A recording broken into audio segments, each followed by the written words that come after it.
پاکستان کے اندر صرف ایک قسم ہے. اچھا یہ ایک قسم ہمارے پاس جو موجود ہے بلوچستان کے اندر موجود ہے, سندھ کے اندر موجود ہے, بڑی گنتی کی جگہوں کے اندر موجود ہے. یہ ہر جگہ نہیں رہتا. جیسے میں نے آپ سے ذکر کیا نا کہ مخصوص قسم کی سائل کے سٹرکچر کے اندر یہ رہتا ہے.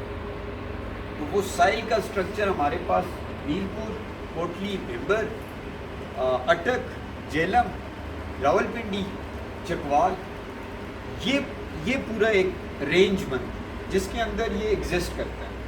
اچھا یہاں سے ہم نکلتے ہیں نیچے کی طرف تو ڈی آئی خان, بنو, لکی مرمر اس سٹرکچر کو, اس کے علاوہ آگے پیچھے نہیں. آگے جب ہم جاتے ہیں سبی لسبیلا کے اندر, سندھ کے اندر جاتے ہیں تو صرف کیرتھر میں ہمیں ملتا ہے, کہیں اور نہیں. یہ اس کی ڈسٹریبیوشن ہے. اب اس ڈسٹریبیوشن کا مطلب یہ ہوا کہ یہ سیپریٹ ہے. اس کی ڈسٹریبیوشن یہ جس طرح ٹیبل پورا ہے تو اس پورے ٹیبل پہ نہیں ہر جگہ رہ سکتا. یہ اس پاکٹ میں رہتا ہے, اس پاکٹ میں رہتا ہے, اس پاکٹ میں. اس کے اور اس کے درمیان میں فاصلہ ہے. اب اس فاصلے کے درمیان میں یہاں پہ روڈز بھی ہیں, زمین کا سٹرکچر بھی اور ہے. یہاں پہ یہ رہ ہی نہیں پائے گا, یہ یہیں رہے گا اور یہ یہیں رہے گا. یہاں سے اگر کسی نے اس جانور کی کلنگ کر لی اور اس کو نکال لیا تو آپ یہ سمجھیں یہ جانور ادھر بھی نہیں, ادھر بھی نہیں, ادھر بھی نہیں, اور اس جگہ پہ بھی ختم. تو یہ سٹرکچر سائل کا چینج ہونا شروع ہو جائے. اور جب چینج ہونا شروع ہوگا تو سب سے بڑا نقصان کیا ہوگا. میں تو کیونکہ اس جانور کی طرف 2017 میں کام کرنا شروع ہوا, میں کیونکہ بایولوجسٹ ہوں, مجھے اچھا لگتا ہے, میں ان چیزوں کے پیچھے سوچنا شروع کر دیتا ہوں.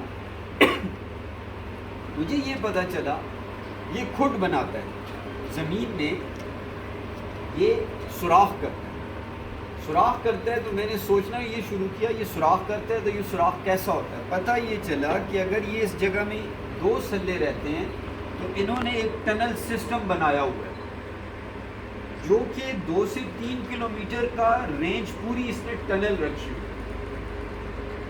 اچھا اب وہ سلے پیدا ہوتے ہیں, یہ اسی لوکیشن میں رہتے ہیں. انہوں نے نیچے اپنا ٹنل سسٹم رکھا ہوا ہے رہنے کے لیے, بریڈ کرنے کے لیے, خوراک کے لیے, باقی چیزوں کے لیے. اب وہ جو زمین مٹی باہر کھود کے نکالتے ہیں وہ پورس سائل ہو جاتی ہے. اس مٹی کو ہوا لگ جاتی ہے, ایریشن ہو جاتی ہے, اور اس مٹی کے ساتھ آپ یہ سمجھیں کہ بہت ساری ایسی نیوٹرینٹس جو ہوا کے ساتھ ہوتے ہیں وہ اس کے اندر شامل ہونا شروع ہوتا ہے. اور سب سے اہم, جب پورس سائل ہمارے پاس ایگزسٹ کرے گی تو جو بارش اللہ میاں ہمیں دے گا وہ بارش زمین میں جائے گی, انفلٹر ہوگی.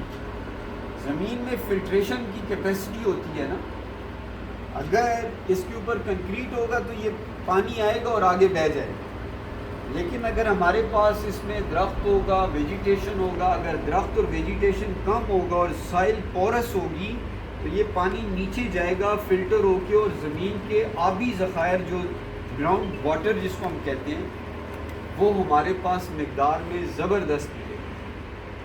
ہمارے اس علاقے کے اندر اگر آپ دیکھیں آباء و اجداد بھی یہ کہتے تھے کہ پانی بہت ہوتا تھا, اب کم ہوتا جا رہا ہے. ہم نے بھی بہت سارا نکالا, لیکن بدقسمتی سے ہم نے سلے ختم کرنے شروع کر دی. بدقسمتی سے ایسے ایکو سسٹم جس کے اندر اللہ تعالیٰ نے وہ نیچرل فینامناز رکھے ہوئے تھے کہ یہ چیز ہوگی تو اس کی وجہ سے یہ ہوگا, یہ چیز ہوگی تو اس کی وجہ سے, وہ لنکس ہم نے توڑ دیے. اب ہماری زمینوں کے اندر وہ پانی کی مقدار کم ہونی شروع ہو گئی.